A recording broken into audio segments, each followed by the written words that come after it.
नमस्कार मित्रों, हमारी सीरीज चल रही है एपिसोड नंबर 15 की, जिसमें हम बात कर रहे हैं भृगु संहिता की।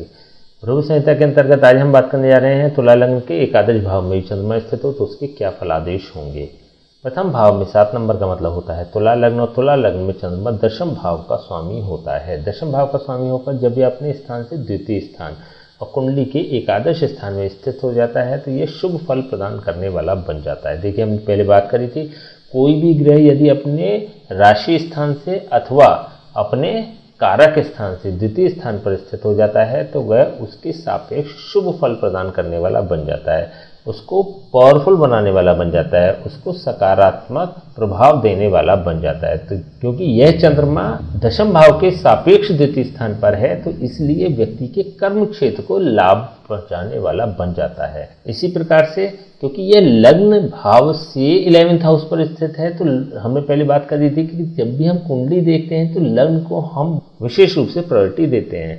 तो यहाँ पर लग्न भाव के सापेक्ष भी यह चंद्रमा लाभ स्थान पे है, तो मतलब लग्न को भी लाभ पहुंचाने वाला होगा और दशम भाव को भी लाभ पहुंचाने वाला हो जाएगा। यहाँ पर चंद्रमा अपने मित्र सूर्य की राशि में स्थित है। यहाँ पर सिंह राशि है, सिंह राशि का स्वामी सूर्य होता है। सूर्य और चंद्रमा परस्पर मित्र होते हैं। परस्पर में एक दूसरे के मित्र होते हैं। चंद्रमा सूर्य का मित्र होता है, सूर्य चंद्रमा का मित्र होता है। तो यहाँ पर क्योंकि यह अपने मित्र के भाव में भी स्थित है तो पहले हमने बात करी थी, लगातार हम बात करते चले आ रहे हैं कि कोई भी ग्रह अपने स्थान पर अथवा अपने मित्र के स्थान पर होता है तो उसका प्रभाव बढ़ जाता है। तो यहाँ पर भी ये इंडिकेशन आते हैं कि चंद्रमा का दशम भाव के सापेक्ष भी प्रभाव बढ़ेगा, चंद्रमा का लग्न भाव के सापेक्ष भी बढ़ेगा और चंद्रमा का अपना व्यक्तिगत प्रभाव भी बढ़ेगा। व्यक्तिगत प्रभाव क्या होता है? चंद्रमा भावुकता का कारक होता है, चंद्रमा नींद का कारक होता है, चंद्रमा धन का कारक होता है, लिक्विड मनी स्पेशली कैश का कारक चंद्रमा होता है। चंद्रमा सांसारिक सुखों का कारक होता है, चंद्रमा खुशी का कारक होता है, प्रसन्नता का कारक होता है, प्रफुल्लता का कारक होता है। तो ये सभी गुण व्यक्ति में विद्यमान होंगे। चंद्रमा होता है चतुर्थ भाव का कारक। चतुर्थ भाव का कारक होकर जब यह अपने स्थान से अष्टम स्थान पर स्थित हो जाता है तो चतुर्थ भाव के सापेक्ष कुछ नेगेटिव प्रभाव प्रदान करने वाला बन जाता है। विशेष रूप से चतुर्थ भाव होता है वाहन का, भूमि का, भवन का और माता के सुख का भाव। तो यहाँ पर माता के सुख से व्यक्ति को वंचित कर देगा क्योंकि चंद्रमा विशेष रूप से माता का कारक ग्रह होता है। देखिए, यहाँ पर कई कंटेंट्स हमने बताए।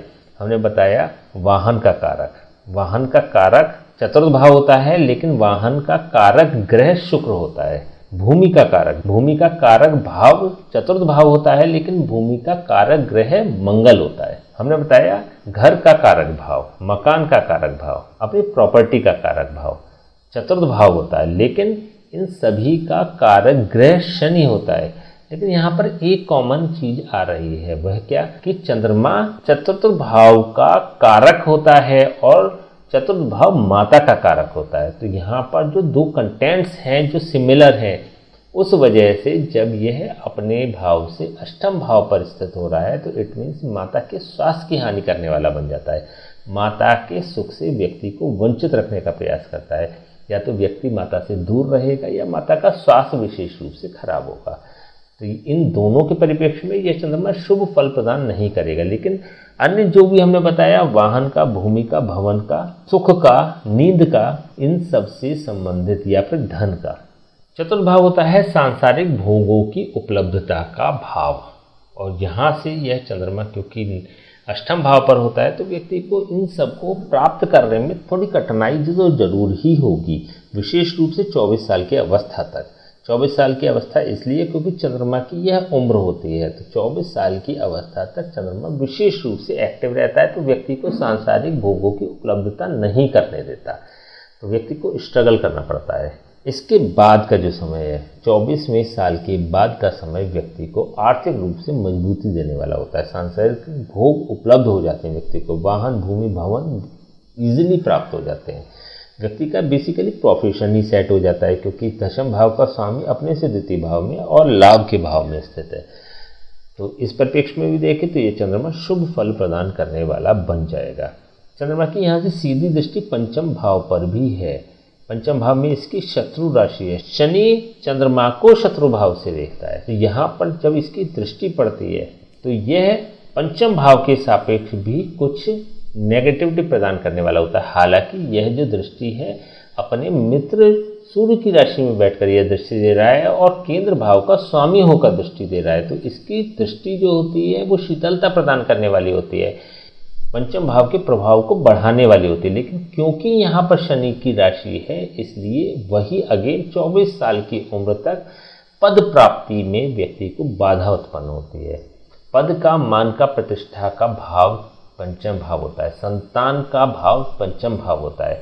पंचम भाव के सापेक्ष यदि देखें तो चंद्रमा का वही 24 साल की उम्र के पश्चात ये सभी चीज़ें व्यक्ति को प्राप्त हो जाएंगी। विशेष रूप से मान, प्रतिष्ठा और सम्मान की व्यक्ति को प्राप्ति होगी, संतान सुख व्यक्ति को प्राप्त होगा। तो यहाँ पर चंद्रमा 24 साल की अवस्था तक व्यक्ति को पीड़ित करने का कार्य करेगा। चलिए हम इसके उपाय की बात कर लेते हैं। चंद्रमा 11th हाउस में बेसिकली बहुत अच्छा होता है, क्योंकि जब भी हम उपाय की बात करते हैं तो हम ये लगातार बात करते आ रहे हैं कि किसी भी भाव में जब चंद्रमा होता है और नेगेटिव फल दे रहा होता है तो हम कहते हैं इसको 11th हाउस में मूव करा लिया जाए। 11th हाउस में क्योंकि प्रत्येक प्रकार का अशुभ ग्रह, पापी ग्रह या फिर पीड़ित ग्रह शुभ फल प्रदान करने वाला हो जाता है। तो ये ऑलरेडी 11th हाउस में है, तो किसी भी उपाय की, अन्य उपाय की इसके लिए आवश्यकता नहीं होगी। लेकिन चंद्रमा से संबंधित या फिर माता से संबंधित व्यक्ति को नेगेटिविटी प्रदान करता है ये, उसके लिए क्या कर सकते हैं, किसी ब्राह्मण से इसके जाप और हवन समय समय पर कराते रहें, जिससे कि यह शुभ फल प्रदान करने वाला बन जाएगा। शिव जी की पूजा करते रहें, शिव जी को प्रसन्न करने का प्रयास करें।